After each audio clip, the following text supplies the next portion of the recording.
Hi everybody, this is Boogess Reviews, and today I'm going to be doing a review on the brand new McFarlane Toys DC Multiverse Platinum Edition Steel figure.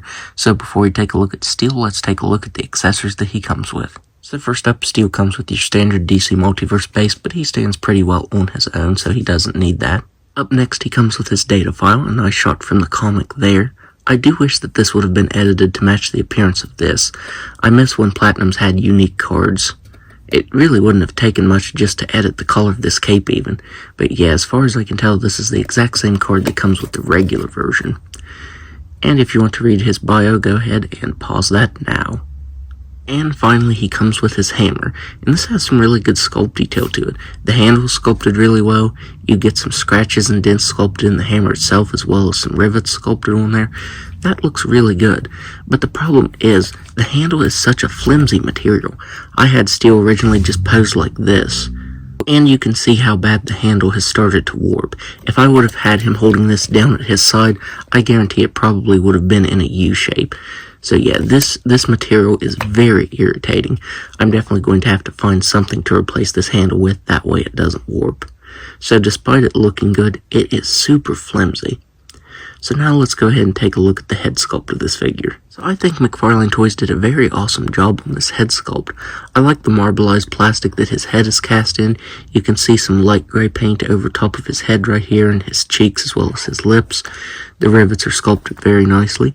I really like the way that looks, especially down here in the neck where you get some marbleization, but there's hardly any of that on the rest of the figure. His S logo looks very nice. The collars on this platinum version are the light gray and the silver collar. This is more metallic than his body though. I wish his body would have had this color painted over top of it. I think that would have looked really good. You can see that it's a little bit shimmery, but I think painting this over top of this would have looked really good. You also get some really weird blue flecks in the plastic. It's kind of haphazardly done. Like, where did I see it? Right here on his hand. You can see those blue marks right there. You get a little blue swirl here on his right thigh. Some blue on his fingers right there. Which I get what they were going for. I think maybe shading this figure with a little bit of blue would have looked really good. But this is just mixed in the plastic, and it's done really haphazardly. On mine's left gauntlet right here, you can see the plastic is kind of chewed up. So that's a bit weird. There's the cape. The cape is sculpted really well. I like how the wrinkles are sculpted. That looks very nice. I honestly think the regular version's cape on this platinum version would be perfect, because I really like this light gray and kind of gunmetal color on him. I think that looks really good, and it's more reminiscent of the art on this card than the regular version. It's not quite the same color, but that's kind of what it reminds me of. As I said, you get that weird blue swirl down in the plastic on the right thigh, but none there on the left. The boots do have some really good sculpt detail to them. I feel like they could use a little bit of a black wash to bring the details out just a little bit more. The knees are sculpted really weird, because if you straighten them out, then he's doing that. His legs are completely bent. So that's weird. I don't think I've had another McFarlane figure that's done that. So now let's go ahead and go over the articulation on this figure. And that is this figure's biggest flaw. I will say the articulation is so subpar. So he has a ball-jointed head. It can barely move side to side. It's a very stiff joint. Can't really move up at all. He can barely look down. He has ball-jointed shoulders that can move all the way out. He has butterfly joints, but as you can see, these are extremely loose, kind of like my Nightwing figures were. I'm not sure why, but I've gotten a lot of McFarlane figures where the butterfly joints are just extremely loose. So yeah, these just move all willy-nilly. He has a swivel at the bicep, double jointed elbows that can bend all the way in, ball jointed wrists that can move up and down and spin all the way around. He has a ball jointed diaphragm and waist that can't move back at all. He has very slight side to side movement here, no movement down here at the waist. His hips can only move that far. He can only kick forward that far. I'm extremely disappointed by the articulation right here.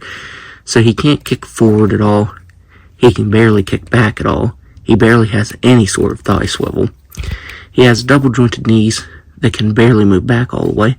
Oh, I guess I'm chewing the plastic up. That's nice. You can see where it's turning white from me moving it. So yeah, don't even move his knees at all. He has ankles that can move down just about all the way, ankles that move up, they're very crunchy, and toe articulation that can move up all the way. So now let's do some size comparisons. So first up, here he is next to the Action Comics 1000 Superman figure. Here he is next to Supergirl, the Platinum of her as well. Here he is next to Eradicator. And finally, here he is next to Lex Luthor. So overall, I am completely disappointed in this figure. He looks really nice as is if you have him in a good vanilla pose, but that is literally all he can do. He can just stand there in the exact pose that I have him in. The articulation is terrible on him. I had very high expectations for this figure because I was excited the moment it was announced. And now that I have it in hand, it's just a complete disaster, honestly. The articulation on him is just unbelievably bad. He has cuts for articulation, but the articulation just isn't there at all. He can barely move. So yeah, I'm really disappointed in this figure.